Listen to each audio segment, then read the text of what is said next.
do you actually believe in your Muslim faith? Do you believe that Muhammad split the moon in two? Do you believe that Muhammad flew to heaven on a winged horse, for example? I pay you the compliment of assuming that you don't. No, I do. I believe in miracles. You believe that? Yes. You believe that Muhammad went to heaven on a winged horse? Yes, I believe in God. I believe in miracles. I believe in revelation. The point here is that let's assume I'm wrong, Richard. I'm wrong. Let's assume I'm wrong.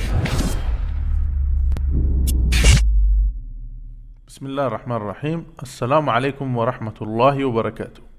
As you saw in the clip, mocking religious people for their belief in miracles makes the day for some atheists like Richard Dawkins. Their ego gets boosted by the clapping and laughing of the people who are sitting in front of them who just came to get some entertainment. And this clouds their minds to see the logical inconsistency of their mockery. Today, my brothers and sisters, by proving that Muslims believe in miracles is logically justified, we're going to bring these clowns back to reality. So let's start straight away by looking in our religious scriptures for what these people are referring to when they're talking about flying horses. When we look in the authentic narrations of the Prophet Muhammad, peace and blessings be upon him, we find an occasion where Allah subhanahu wa ta'ala, God, sent to him a creature which he rode on from Mecca to Jerusalem and all the way back, all in one night. In an authentic narration, the Prophet Muhammad, peace and blessings be upon him, said, describing this creature, I was brought Al-Burraq, who is an animal white and long, larger than a donkey, but smaller than a mule, who would place his hoof a distance equal to the range of vision.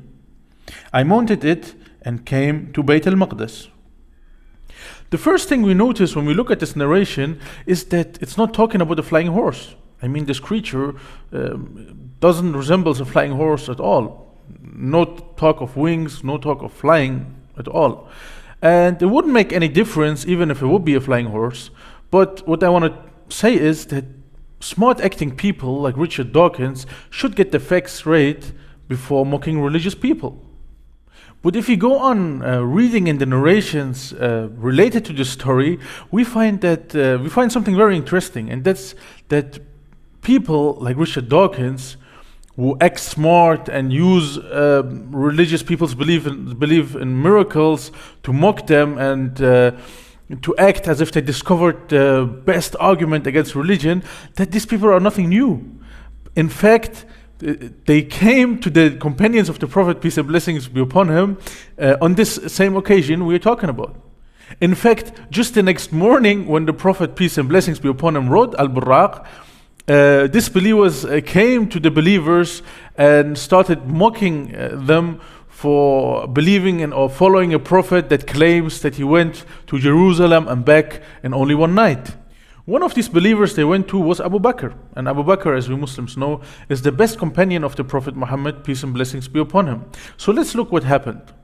It is narrated in an authentic narration that after the Prophet, peace and blessings be upon him, was made travel to the Aqsa Mosque and back, some men of the idolaters came to Abu Bakr and said, do you have a friend who claims that he was made travel in the night to the Aqsa Mosque? He answered, did he said that? They said, yes. He said, if he said it, he spoke the truth. They said, do you believe him that he traveled in the night to the Aqsa Mosque and came back before the morning? He said, yes, I believe him in what is greater than that.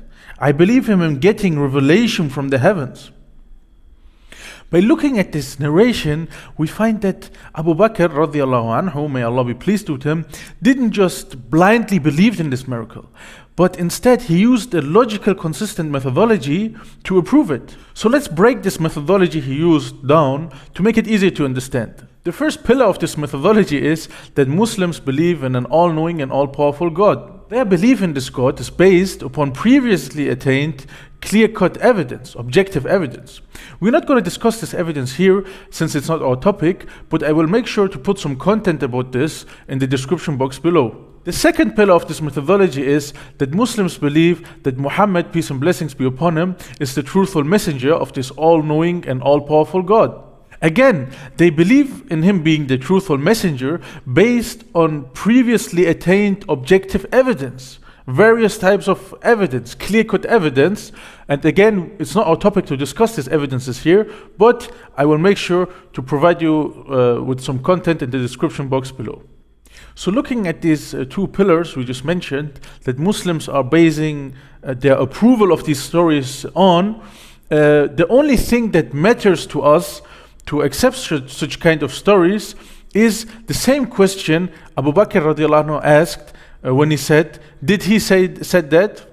And then he said again, if he said it, then he spoke the truth. This is because if it can be authentically established that the Prophet, peace and blessings be upon him, said or narrated such a story, and we know that he is the truthful Prophet of God based on clear-cut evidence, and we know that this God is all-knowing and all-powerful, then the most logically consistent thing to do is to say, okay, this God created this creature with his unlimited knowledge and his unlimited power.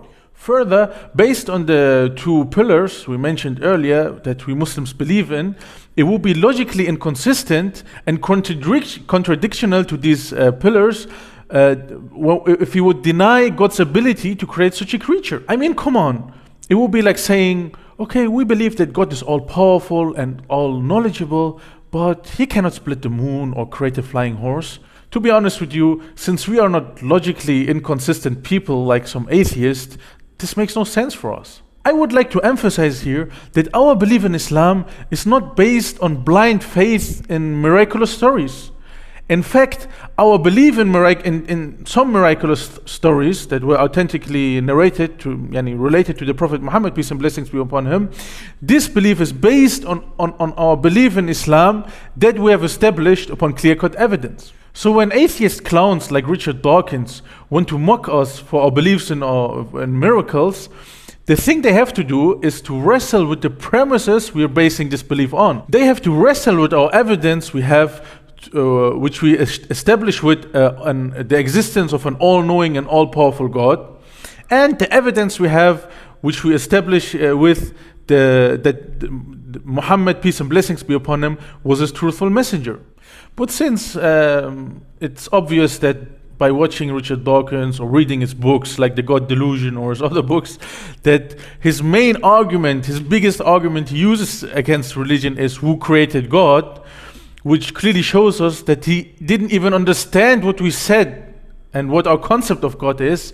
I think this is far from happening. If you say, if there is a God, you have to ask who created God, that means that you're reduced to thinking about created gods. Well, none of us believe in created gods, Jews, Muslims, or Christians. And I think that argument then is entirely beside the point, and perhaps you ought to put it on your shelf marked celestial teapots where it belongs. My part is over here, but I want to leave you with a quote from Richard Dawkins himself from his book, The Blind Watchmaker. With this quote, I want to show you what Dawkins is ready to believe, that it's possible to be created by pure chance and randomness, so you can get a glimpse at atheist logic, and at the same time, I let the decision to you who deserves more to be mocked at. So my part is over. Have fun with the quote, and Assalamu alaikum wa rahmatullahi wa barakatuh. So, what do we mean by a miracle? A miracle is something that happens, but which is exceedingly surprising. If a marble statue of the Virgin Mary suddenly waved its hand at us, we should treat it as a miracle, because all our experience and knowledge tells us that marble doesn't behave like that. In the case of the marble statue, molecules in solid marble are continuously jostling against one another in random directions. The jostlings of the different molecules cancel one another out, so the whole hand of the statue stays still. But if, by sheer coincidence, all the molecules just happened to move in the same direction at the same moment, the hand would move. If they then all reversed direction at the same moment, the hand would move back. In this way, it is possible for a marble statue to wave at us. It could happen. The odds against such a coincidence are unimaginably great, but they are not incalculably great.